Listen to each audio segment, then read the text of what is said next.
Boa noite a todos. Que a paz do Divino Mestre Jesus seja com todos. Coincidências não existem, né? Nossa querida irmã aqui dirigindo, diz ela que abriu aleatoriamente para fazer a leitura da mensagem preliminar e vejam que o assunto não foi outro. A morte não existe. Nada combinado. Ela abriu realmente de forma aleatória, mas alguém mexeu ali nas páginas para se ajustar com o assunto de hoje. Eu, na verdade, não iria dar essa palestra hoje, dado que seria o nosso querido irmão Agnaldo Salles, que vocês todos já ouviram aqui. Mas ele, por um problema de saúde, de última hora não pôde comparecer e eu não tive como substituí-lo assim, em cima da hora. Então, senhores, peço a caridade de me tolerar hoje aqui. Como eu observei que os palestrantes deste mês não tocaram no assunto do Setembro Amarelo, e os que ainda faltam 3 palestras, também não estava previsto falar sobre esse tema, que é um tema delicado, não obstante muito grave. É considerado hoje uma epidemia, a segunda maior causa de mortes no mundo, de pessoas na faixa etária de 15 a 25, 29 anos. O que por si só, estatisticamente, já demonstra muita gravidade desse assunto. Então, o título seria, então, Setembro Amarelo, vale a pena viver. E, se precisar, peça ajuda. Campanha Nacional de Prevenção do Suicídio, que começa com a iniciativa do Centro de Valorização da Vida, e gravem esse número, quem não pegou o folhetinho lá, o número do telefone para, caso alguém precise, é 188. Quando eu perguntar aqui na palestra, todos vão saber, né? 188, para gravar.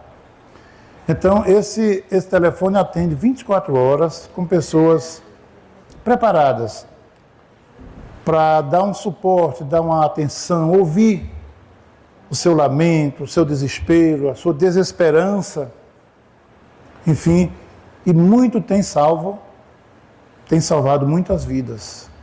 Porque vai conversando e a pessoa vai baixando os ânimos, ele vai ouvindo, vai interagindo, oferece sugestão de locais onde ele possa, ou ela, encontrar um apoio e demover a ideia do autocídio ou suicídio, que é a mesma coisa. Então, diga sim à vida, busque ajuda, não cometa esse grande equívoco. A gente todo ano vê essa campanha ser realizada e tem um tema bonito, né? Setembro Amarelo. Mas o que muita gente não sabe é o porquê desse nome. Setembro é o do mês. Mas e o amarelo?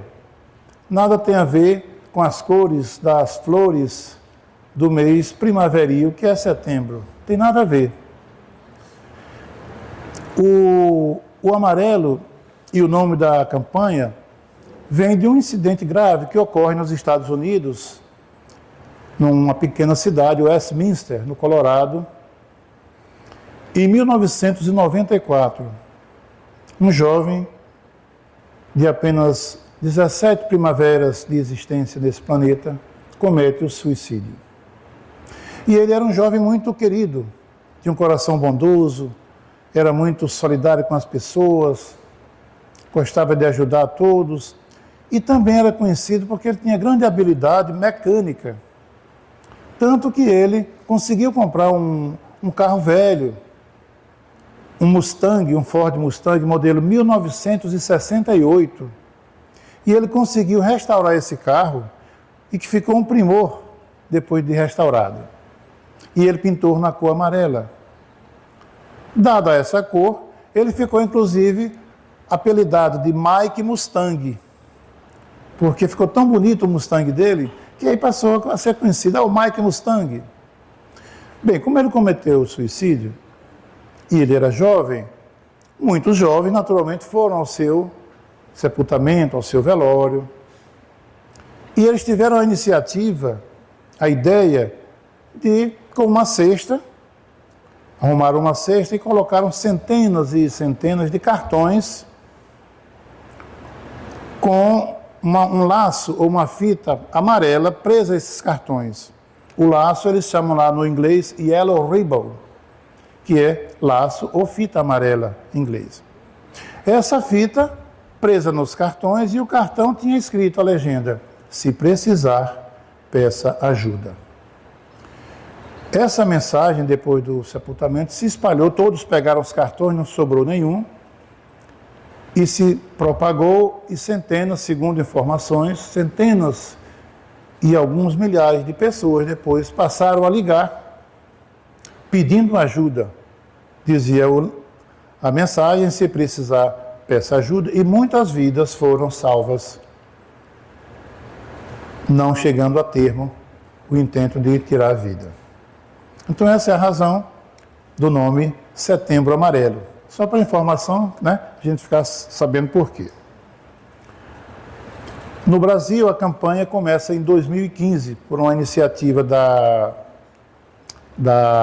do CFM, Conselho Federal de Medicina, do CVV, Centro de Valorização da Vida, e também da ABP, Associação Brasileira de Psiquiatria, com o intuito de difundir essa ideia, divulgar através de seminários, debates, palestras como essa, nas igrejas, nos templos, nos clubes, enfim, onde seja possível, nesse mês, em mais de 40, eu acho mais de 100 países ligados à OMS, a Organização Mundial de Saúde, se realiza esse evento.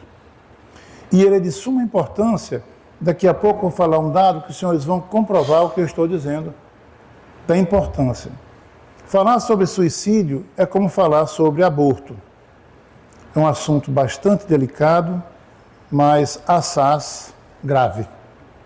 Precisa ser debatido com o devido cuidado, mas precisa alertar as pessoas. Suicídio, se a gente pudesse definir, consiste num processo final de um sofrimento existencial no qual o ato de acabar com a própria vida é o desespero extremo do indivíduo que não logrou êxito em dar vazão ao seu sofrimento, aos seus tormentos.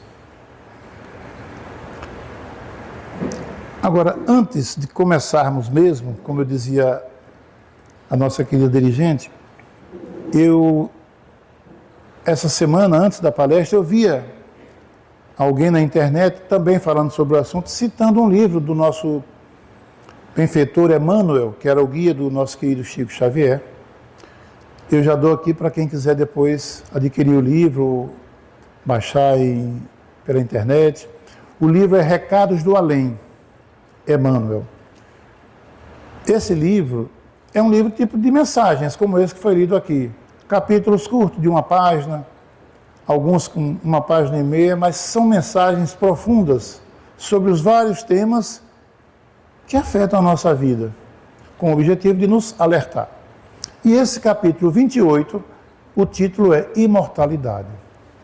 Vejam, aspas, quando o suicida acordou no mais além, trazendo a chaga em sangue que abrira em si mesmo, gritou espantado para os céus: meu Deus, onde a morte em que entrei?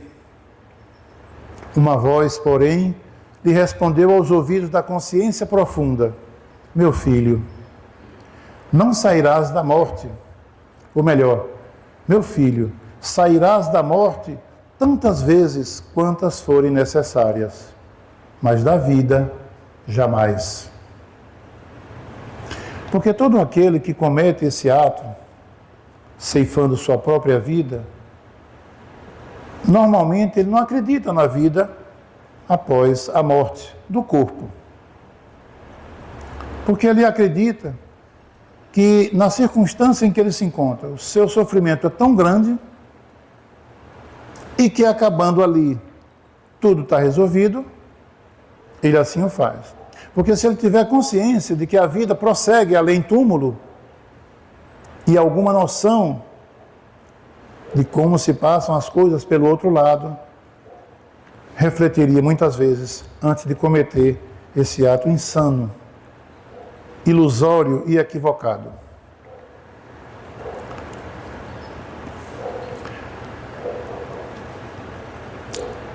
No dia 27 de agosto passado, recentemente, numa entrevista, num podcast, que nós temos um canal espírita, né? Aqueles que ainda não sabem, é @BetoEspírita, minúsculo, tudo junto, @BetoEspírita. Se depois, quem quiser acessar, vai lá na playlist do canal. Playlist é aquela lista de vídeos. E vai ver que tem uma série de vídeos, inclusive essa palestra aqui de hoje vai constar, mas a do podcast, com uma conceituada psicóloga aqui de nosso estado, a doutora Michele Carvalho Nogueira. 1 hora de entrevista no estúdio. Gente, vale a pena assistir. As informações que ela traz sobre esse assunto, porque ali não era falando sobre o ponto de vista espírita, era sobre o ponto de vista da ciência, da psicologia, da ciência material. E ela traz informações bastante relevantes. Aí ela diz que, segundo dados da OMS, acontece por ano mais de 700 mil casos de suicídio por ano no mundo. E pasmem, a cada 40 segundos ocorre um ato desse tipo. E pasmem ainda, a cada 20 segundos uma pessoa tenta contra a sua própria vida. Nesse instante do começo da palestra até agora, quantas já não ocorreram? Então dá para se ter uma ideia da importância de se falar sobre esse assunto. Não só no Setembro Amarelo, mas em todos os meses do ano, todos os dias. Sempre que houver oportunidade, se falar sobre esse assunto. Porque muitas vezes a pessoa do lado está prestes a cometer esse ato tão tenebroso e às vezes passa imperceptível, desapercebido. Segundo ainda a doutora Michele, ela diz que aquele que atenta contra a sua própria vida, todo aquele, na verdade ele não queria morrer, ele queria era viver. Mas como ele pediu socorro de alguma maneira e não foi entendido, ele entendeu que o último recurso, a única solução para mitigar o problema dele, para resolver a situação, seria dar cabo de sua própria vida. E assim o faz.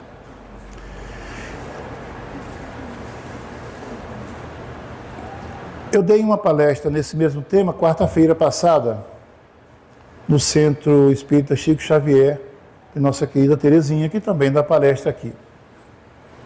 Como eu falei sobre esse assunto, a doutora Michele, depois vendo um corte da palestra, ela me mandou uma mensagem, dizendo: Beto, realmente precisamos falar muito sobre esse assunto para ajudar as pessoas. Semana passada, palavras dela, o melhor amigo, nas palavras dela, o melhor amigo do namorado da irmã dela, que já fez tratamento aqui. Ela, a irmã, não o amigo. Então, sei, o melhor amigo do cunhado dela atirou-se de um prédio muito alto. E o final já sabe, né? E na mesma semana, a mãe de um ex-paciente dela, na terapia, cometeu também esse ato terrível por enforcamento. E aí ela me disse: Beto, quando você puder, fale. Eu agradeço a oportunidade de ter falado no podcast aquela entrevista de 1 hora. Porque uma pessoa sequer que depois veja esse vídeo, você internauta que vai assistir esse vídeo, que chega até o fim, aqui na plateia, uma pessoa sequer que consiga demover a ideia, se acaso estivesse pensando, já é uma vitória. Por que é que uma pessoa comete o suicídio? Quais as possíveis causas? São várias, inúmeras. Solidão é uma delas, sobretudo em determinada faixa etária. Os anciãos mais longevos sentem uma espécie de solidão, porque a linguagem já não é a mesma dos filhos, dos netos. Então ele está no meio de uma sociedade do lar, ali, doméstica, mas está só. É o famoso só na multidão. Ninguém quer ouvir, as conversas dele são repetitivas do passado, que aquela geração e a outra não entende, não acha chato, e ele se vê sozinho. Então solidão é uma das causas. Decepção amorosa. Você investiu tudo naquela pessoa, o grande amor da sua vida por longos anos ou não, e foi traído. Então, para mim, game over. Acabou a vida, fim de jogo. Muitos homicídios passionais e muitos autocídios, que são os suicídios, têm ocorrido, as estatísticas demonstram nesses assuntos, né? Enfermidades também graves, o diagnóstico de uma doença grave, incurável, bullying, maus tratos, pobreza extrema. Muita gente que tem uma situação de pobreza extrema, às vezes não se conforma com a situação, se revolta, porque o outro é tão bem de vida e eu só vivo na miséria, moro nos guetos. Fanatismo religioso, também os senhores já devem ter ouvido muito na televisão, as notícias. Negligência, abandono familiar, perdas afetivas. Qual mãe não se abala no cerne de sua alma ao perder um filho e enterrar um filho? Mãe e pai espera ser enterrado pelos filhos, jamais enterrar um filho. Então, muitas vezes também ocasiona esse ato. Alcoolismo, vício do alcoolismo. Uso de drogas psicoativas, desesperança. E numa casa espírita como essa, não poderíamos deixar de falar de um assunto que todos já ouviram falar ou conhecem: obsessão. Porque na pergunta 459 do Livro dos Espíritos, o professor Rivail, Hipólito Leão Denizado Rivail, ele pergunta aos espíritos, é Allan Kardec, esse cidadão, professor de Lyon, na França, ele pergunta aos espíritos se os espíritos influenciam em nossas vidas e em nossos atos. E eles dizem que muito mais do que podeis imaginar, e que de ordinário são eles que vos dirigem. Então, muitas vezes também ocorre um ato desse tipo por uma influência de espíritos infelizes, que ainda estão em zonas trevosas, que muitas vezes querem apenas se divertir e muitas vezes estão cobrando dívidas. São inimigos nossos do passado, que todos nós os temos. Então, aproveitando que a pessoa que já tem um problema qualquer na ordem mental, na área psíquica, baixou a vibração por um sentimento de ódio, de vingança, de desespero, de contrariedade, de insatisfação por isso ou por aquilo, baixou a vibração. E quando você baixa a sua vibração, entra em sintonia com todas as pessoas, com todas as mentes que vibram naquela mesma sintonia. E as entidades também malfazejas estão nessa vibração. E aí todos se comunicam. E pode influenciar. Quantas vezes não já ocorreu com todos nós aqui? Alguns pensamentos que não sei como eu me peguei pensando isso e aquilo. Esse pensamento não é meu, mas eu insisto. O pensamento vai ficando forte e você termina achando que é você que está pensando. Essa vida sua não vale nada. Para que eu sirvo? Sou um falido. Fulano foi meu colega de primário, de ginásio, de faculdade, bem sucedido, e eu? desempregado, ou um empreguinho, vive de bico. Não tem sentido essa vida. Vou resolver, só tem um jeito, eu saio da vida. Teve um presidente na história recente do Brasil, que deixou uma carta testamento e entrou para a história, né? Saio da vida para entrar na história. Sabem qual foi o presidente? Na década de 50. De fato, ele entrou na história, mas não saiu da vida. Ele saiu do corpo, destruiu o corpo físico, material, que segundo disse o grande químico francês Lavoisier, na natureza tudo se transforma. Então aquele corpo foi decomposto, transformado, devolvido à natureza, todos aqueles compostos que um dia o Criador usou para compor esse veículo que iria transportar o nosso espírito numa caminhada para a nossa evolução.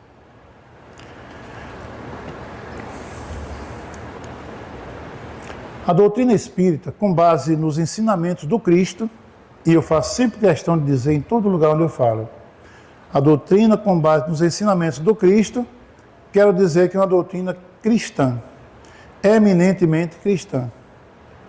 Cristo é a base, é o cerne da nossa fé, da nossa doutrina. Então, com base nos ensinamentos do Cristo, nas informações dos outros espíritos que trabalham assessorando o Cristo, nas obras básicas de Allan Kardec, bem como nas outras diversas obras da literatura espírita, de modo geral, a doutrina espírita é contrária ao cometimento deste ato.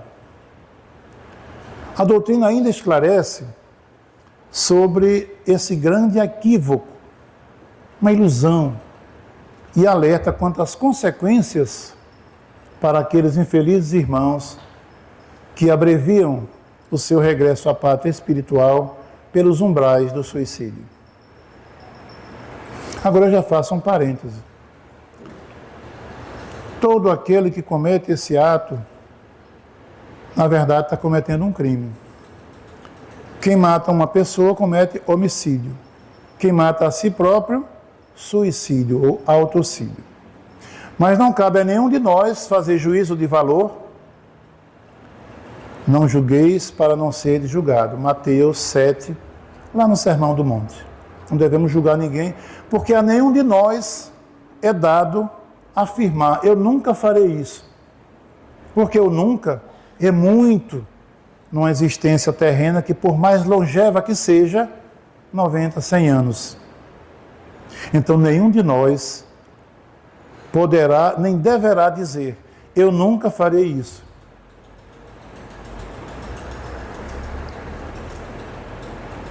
Vamos dar uma olhada no que dizem os espíritos com relação a essa questão. No Livro dos Espíritos, que é a primeira obra da doutrina espírita, publicada em 18 de abril de 1857,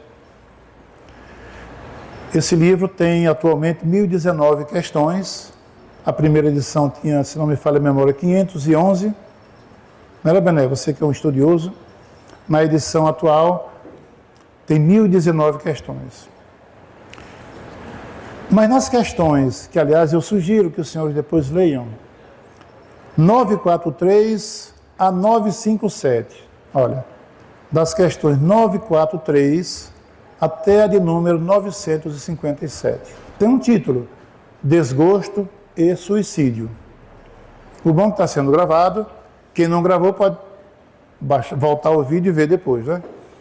Na questão, eu vou apenas ler duas para não tomar o tempo, que o tempo voa.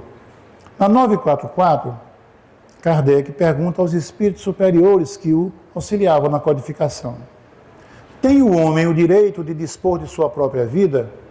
Não, foi a resposta. Só a Deus assiste esse direito. O suicídio voluntário importa numa transgressão desta lei.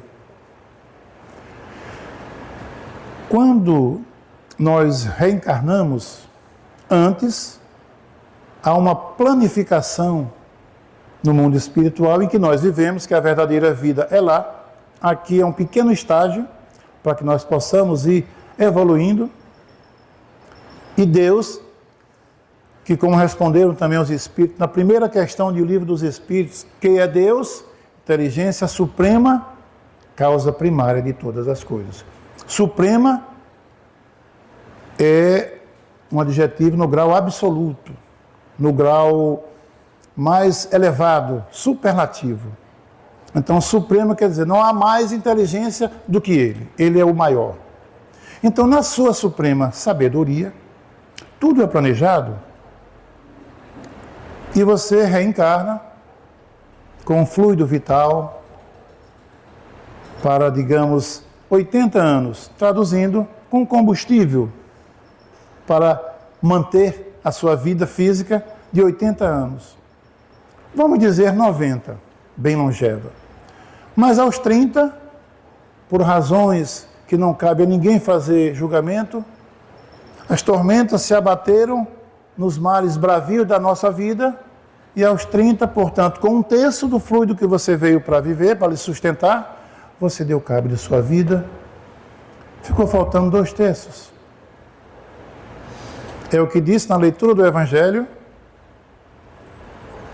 que normalmente a gente se arrepende depois do ato, porque se vê vivo, vê o corpo inerte e você se encontra vivo. Há um grande desapontamento. Questão 957. Quais são, em geral, com relação ao estado do espírito, as consequências do suicídio? Muito diversas são as consequências do suicídio. Não há penas determinadas e, em todos os casos, correspondem sempre às causas que o produziram. Há, porém, uma consequência a que o suicida não pode escapar. É o desapontamento. Ele se vê frustrado. Pensou resolver o problema, não resolveu, criou problema para os familiares, que os que ficam geram um trauma irreversível para o resto da vida, para todos que ficaram. Às vezes ele era o arrimo de família, era o sustento daquela família e deixou consequências para todos. Claro, ele não queria fazer aquilo, mas é o resultado, a consequência, lei de causa e efeito. Toda causa gera um efeito. E a causa não sendo boa, o efeito não poderá ser bom. E continuam os Espíritos na resposta da questão 957. Mas a sorte não é a mesma para todos. A gradação depende das circunstâncias. Mas a sorte, alguns expiam a falta imediatamente, outros em nova existência, que será pior do que aquela cujo curso interromperam. Deus não castiga ninguém. Deus não manda ninguém para o inferno. Perguntei a um irmão de uma denominação evangélica qual a visão dele sobre a questão do suicídio, que estava falando muito nesse mês, e eu perguntei se o suicida recebe o perdão de Deus. Ele disse, não. Eu disse, irmão, e vai para o inferno mesmo? Não tenha dúvida. Eu digo, nós pensamos diferente, mas eu perguntei só para saber a opinião, né, das várias correntes de fé. Todo respeito a todas. Há um livro que eu ia trazer para mostrar aos senhores e esqueci. O nome do livro, Suicídio, a falência da razão. Suicídio, a falência da razão. O autor é Luiz Gonzaga Pinheiro. É um livro fantástico sobre essa questão do suicídio. É um livro, não é um livro que vai amedrontar ninguém, mas ele é esclarecedor. Ele conta nesse livro, num capítulo, que uma garota indiana, ouvindo uma conversa dos pais, em que o pai dizia para sua mãe que estava com sérios problemas na visão e que somente a cirurgia do transplante de córnea poderia evitar que ele ficasse cego, que ele já estava perdendo a visão. E que por tabela, que o seu filho, o irmão da mocinha que estava assistindo, a mais nova, se não houvesse um transplante de rim, ele também viria a óbito, porque estava com a doença renal crônica, irreversível, e a única solução seria o transplante de rim. A garota, ouvindo aquilo, de um coração extremamente bondoso, num gesto extremo de amor, matou-se. No entanto, sua morte, diz o autor do livro, isso é um fato registrado, não é uma parábola, não é um conto ilustrativo, um fato verídico. No entanto, diz ele, sua morte foi inútil, uma vez que a carta de suicídio, que detalhava seu plano, só foi encontrada ao lado de sua cama no dia seguinte à tradicional cerimônia de cremação do corpo. Então vejam, senhores, um gesto de amor extremo, ninguém pode duvidar disso.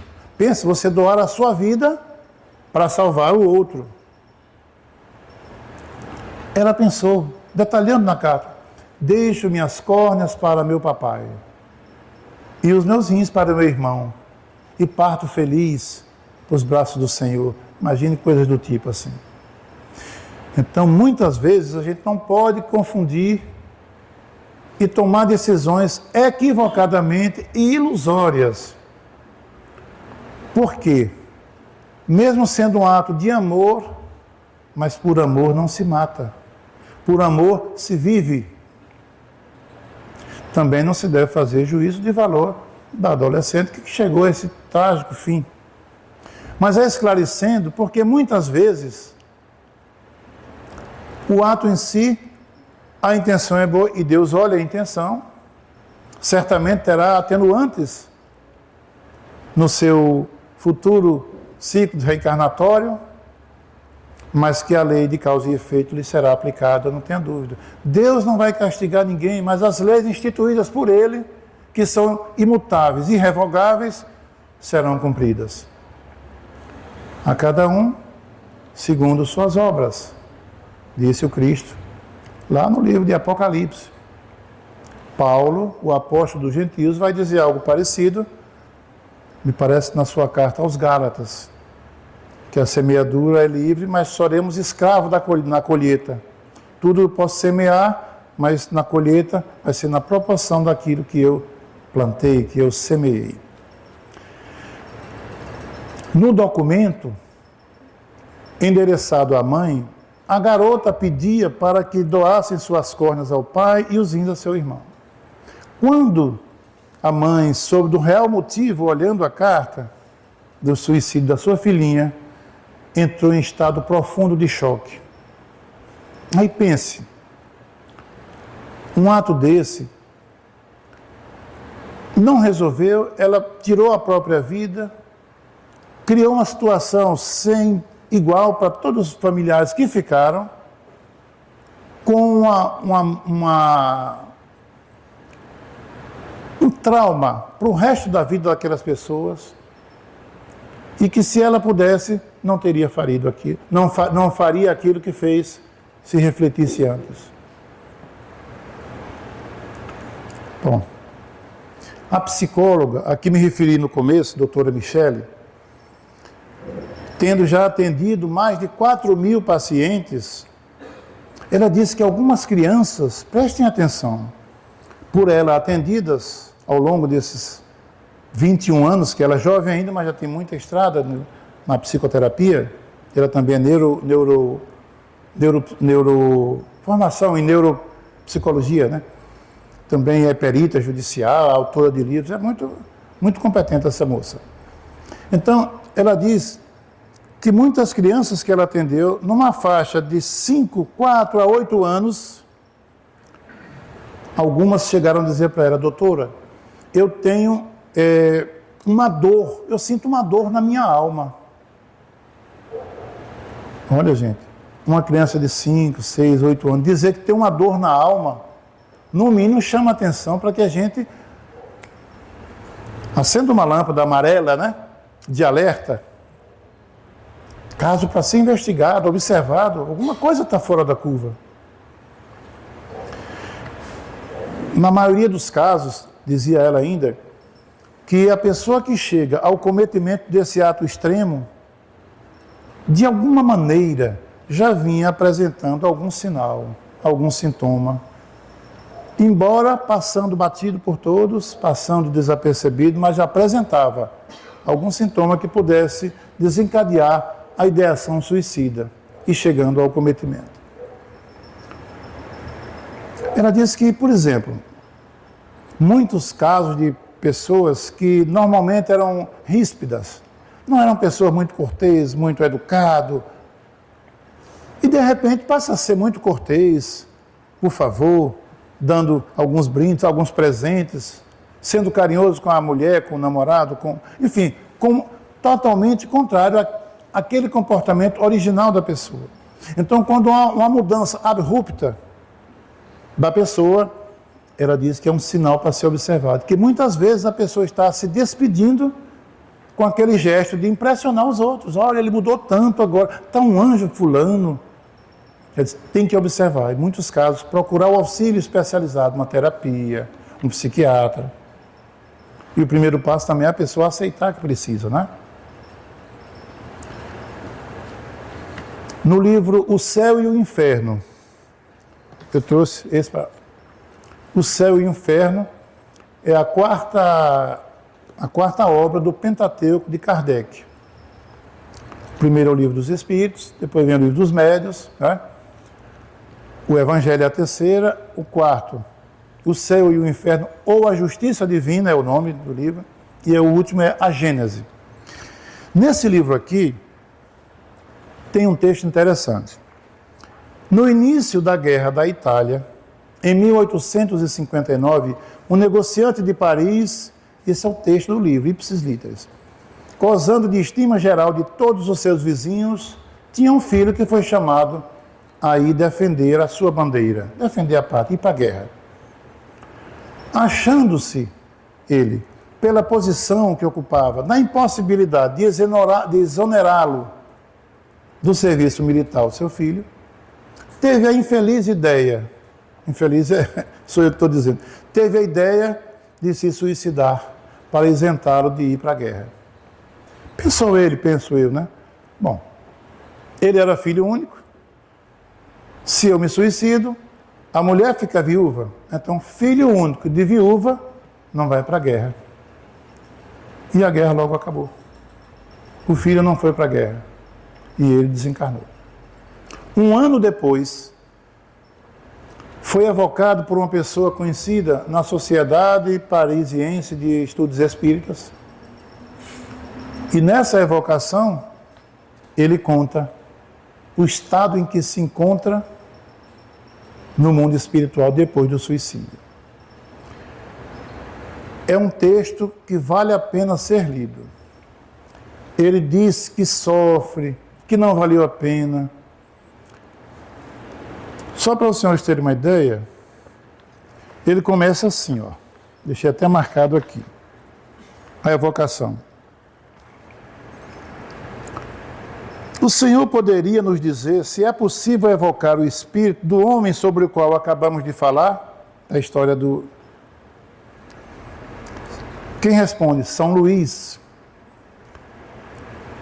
Sim, e ele ficará muito satisfeito porque vai se sentir mais aliviado. Ele está aqui presente, podem evocá-lo. Ah, obrigado. Aí já começa. Sofro muito, mas é justo. Acredito, contudo, que ele me perdoará. Aí ele diz e o texto é um pouco longo, que eu recomendaria aos senhores.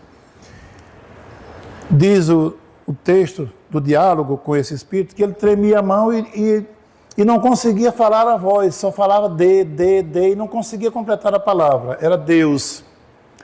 Ele disse que não se achava digno de pronunciar aquele nome, porque ele cometeu um crime, uma burla às leis de Deus.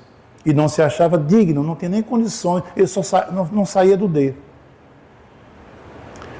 E muitas questões lindas e arrepiantes. Depois, o próprio São Luís faz um comentário muito explicativo da situação dele, dos porquês, alertando para que vocês encarnados, dizendo para nós que a gente pense muito para não chegar a um fim desse. Depois, Kardec faz um outro comentário, também muito elucidativo, como sempre, que vale a pena. Quem tiver interesse, é o livro Céu e Inferno, capítulo 5, com o título O Pai e o Filho que foi recrutado pelo Exército.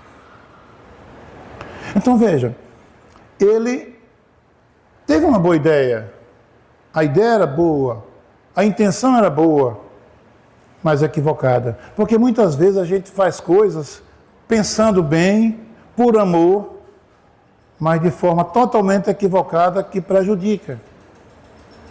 E por amor, eu repito, só se vive, só se ajuda, só se perdoa, só se esclarece, inclusive se sofre.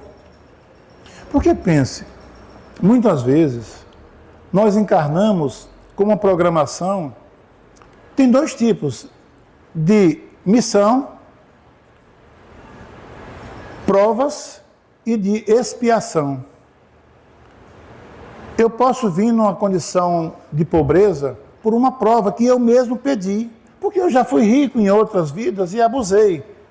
E lá, diante da verdade, o véu é tirado, eu vi que me perdi muito nos faustos da riqueza. Então eu pedi para vir pobre, uma prova.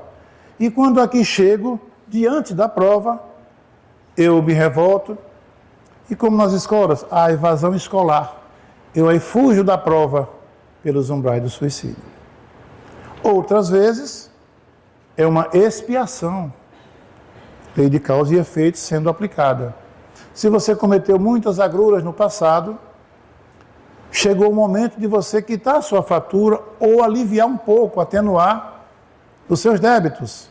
Que às vezes numa encarnação só você não quita a fatura, mas vai diminuindo. E qual devedor não fica feliz tendo a oportunidade de pagar a sua dívida? Então, quando nós chegamos aqui com a oportunidade de quitar a dívida, dou um calote. Pense. Porque se eu fujo, tem calote. Não resolvi a dívida e criei outra dívida. Porque criei problemas para quem não tinha nada a ver. E fugi de um compromisso e novamente burlei as leis do Senhor.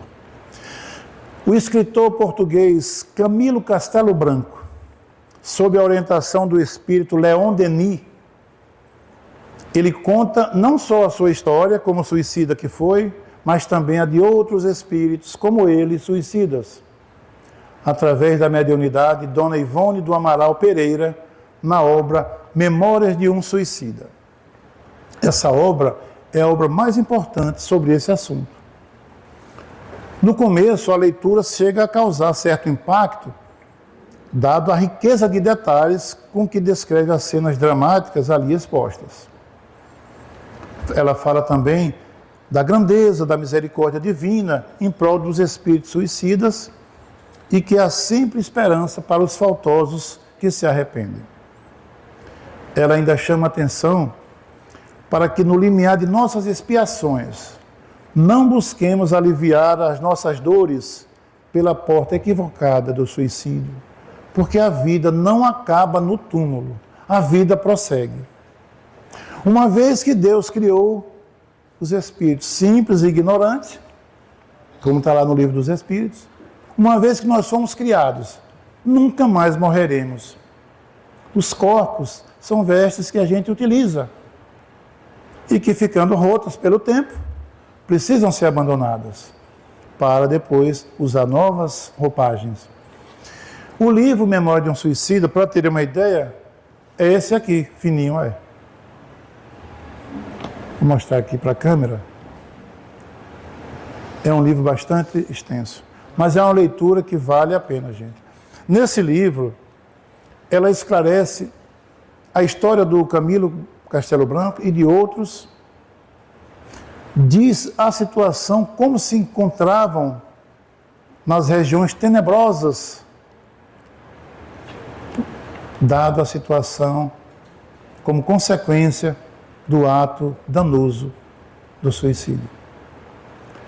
Um detalhe, esse livro não foi uma psicografia dessas tradicionais, como a gente costuma ouvir ou saber, ou quem participa de alguma já viu. O médium ali, com a caneta, recebendo a informação e passando por lápis, papel. Esse livro, ela diz que ela mesma era levada em desdobramento às regiões umbralinas e ela via, ali ao vivo, todas as cenas que se passavam com aqueles infelizes irmãos que cometeram esse ato danoso. E ela questionava, mas Como é que eu vou lembrar de tudo isso? Não, quando você voltar à vigília do corpo, lembrará de tudo. E ela vinha escrevendo. Então, esse livro, você pode começar a ler devagarzinho e até chegar ao final. Vale a pena, é um livro esclarecedor. E ela diz que esse livro não tem o objetivo de assustar ninguém, mas de alertar. Porque são tormentos contados por quem viveu lá. Em consequência do grande equívoco cometido aqui. Camilo Castelo Branco, que é o personagem-chave desse livro, ele suicidou-se na última encarnação que ensejou o livro, porque ele também estava na iminência de ficar cego. E ele era um escritor português muito famoso, tal como o nosso Humberto de Campos aqui. Então ele não queria, muito vaidoso, não queria se ver cego, um homem daquela proeminência, e cometeu suicídio. Ivone do Amaral Pereira também foi suicida por mais de uma vez, eu acho que 2 ou 3 vezes. Daí porque ela tinha necessidade de esclarecer sobre esse assunto.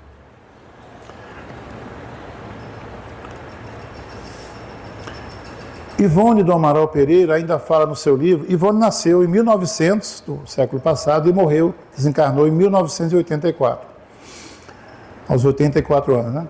Nesse livro, ela fala também de um lugar que ela chama no livro de Vale dos Suicidas, que é justamente para onde vão as pessoas que energeticamente são atraídas pela lei de atração para aquele local, onde existem várias outras regiões umbralinas também, onde os espíritos em sofrimento se reúnem ali devido à faixa vibratória. Ao reencarnarem, os espíritos suicidas, muitos chegam à carne com os órgãos que foram afetados pelo suicídio comprometidos. É o que explica muitas anomalias congênitas, aquelas doenças de nascença que a gente chama. O sujeito morreu enforcado. Vai comprometer toda a área aqui do pescoço, a laringe, os pulmões, porque lhe faltou ar, uma série de coisas. Cometeu um envenenamento, vai vir com sérios problemas gástricos, né, no esôfago, na traqueia, na boca. Então, muitos casos, não são todos, muitas patologias congênitas não tem a ver com lei de causa e efeito. Agora, ele chama a atenção que, normalmente, muitos dos que foram suicidas vêm com esses casos. E quem é suicida tem uma encarnação chamada não completista. Você vinha para uma encarnação de 70 anos e deu cabo da vida aos 30. Lhe faltou 40. E muitos espíritos, segundo eles dizem, muitos ficam ali presos ao corpo, aos despojos em decomposição, até que ele complete o ciclo para o qual você veio. É claro que nunca é uma regra básica e infalível, mas ele quer dizer que em muitos dos casos ocorre isso. Os Espíritos ainda chamam a atenção e nos mostram que nenhum sofrimento foge a Deus. Deus é o nosso Pai, infinitamente bondoso. E Ele não tarda em auxiliar aquele que passa pelas vicissitudes da vida. A lei de causa e efeito, que os espíritos em sofrimento expiam algum tipo de falta ou passam por uma prova necessária à elevação espiritual. Muitos do sofrimento, muitas provas são necessárias para o nosso engrandecimento. E quanto maior for a prova, maior será o seu mérito, maior será o seu grau de elevação naquela existência. Então podemos perceber o enorme atraso que o suicídio causa ao processo evolutivo de todas as criaturas. Porque, além de parar no tempo, que estaciona na progressão do espírito, o indivíduo comete um crime contra a lei de preservação e sobrevivência, que todos nós trazemos intrínseca na nossa consciência. Onde está escrita a lei de Deus, perguntou Kardec, e os espíritos disseram, ninguém me ajudou, na consciência, questão 621, né, do Livro dos Espíritos.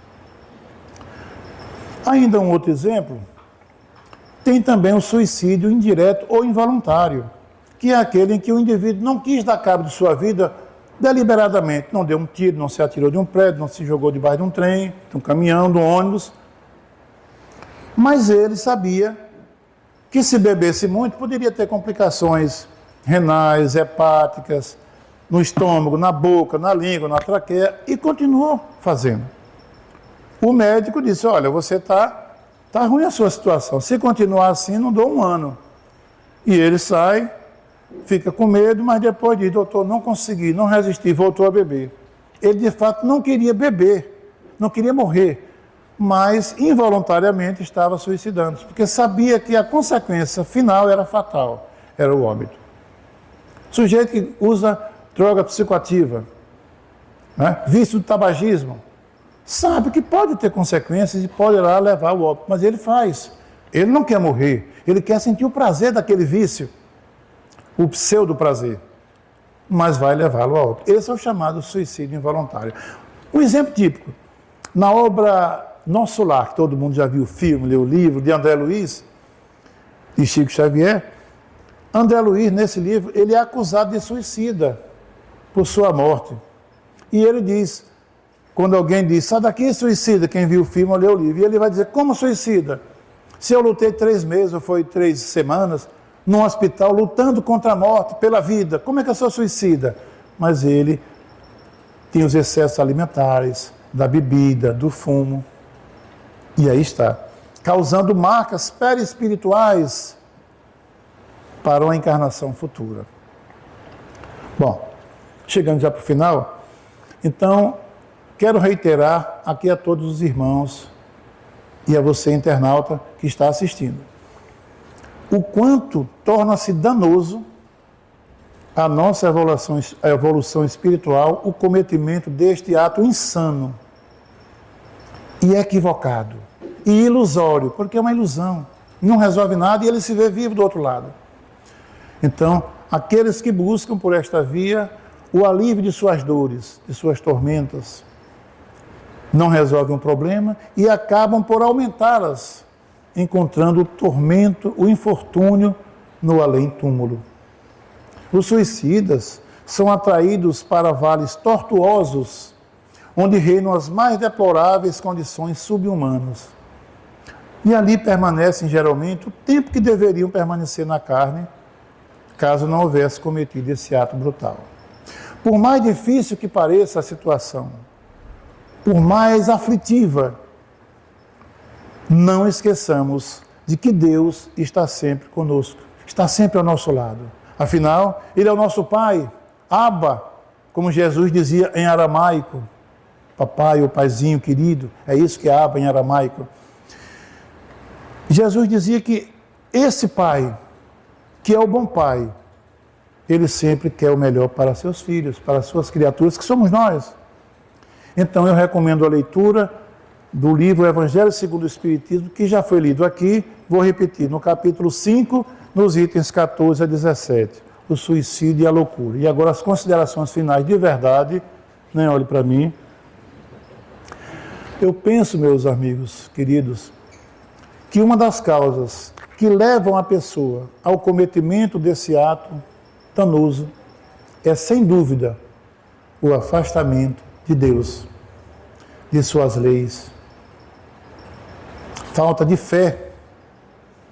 Jesus chegou nesse planeta, trouxe um manual de comportamento para nós, um GPS, um Waze, um Google Map, a sua boa nova. As boas notícias do céu que ele trouxe é o que em grego se chama Evangelho. É só a gente seguir, procurar seguir. Então, o afastamento de Deus, dos ensinamentos do Cristo, uma falta de fé, a crença apenas no materialismo, isso pode ensejar o suicídio. Eu digo fé, não necessariamente religião, mas a fé nos moldes que Kardec dizia, uma fé raciocinada. O que é isso? É uma fé baseada na razão. Eu creio porque entendo, acredito, tenho certeza naquilo que eu estou dizendo. Não porque o palestrante falou na palestra, o pastor falou no culto, o padre falou na homilia da missa, o rabino falou na mesquita. Não, eu creio porque já sei naquilo que eu acredito e tenho certeza. Essa é a fé raciocinada, dentro de uma lógica, razão. Raciocínio vem do latim ratio, razão. Então, meus amigos, o homem que tem a fé raciocinada, nos dizeres de Kardec, tem confiança no Criador, pois ele sempre quer o melhor para as suas criaturas. Entretanto, e baseados numa máxima, numa sentença que eu não poderia encerrar sem ela, do Cristo, não devemos fazer nenhum juízo de valor dos irmãos infelizes que chegaram a esse ponto. Qual é a sentença? Não julgueis para não serdes julgado. Mateus 7, 1 e 2. Ali era o final do Sermão da Montanha, ele encerrando o grande discurso da humanidade. Não devemos, portanto, julgar ninguém. Devemos nos apiedar de todo irmão que comete esse ato. Entretanto, devemos fazer todo o esforço para que possamos demover essa ideia de tantos quanto possamos ajudá-los, para conscientizar de que ele só vai matar o corpo, a vida continua. E para que a vida continue, que Jesus abençoe a todos vocês. Muito obrigado pela atenção, pela paciência. E vamos dizer sim à vida. E se precisar, peça ajuda. Muito obrigado, muita paz, muita luz.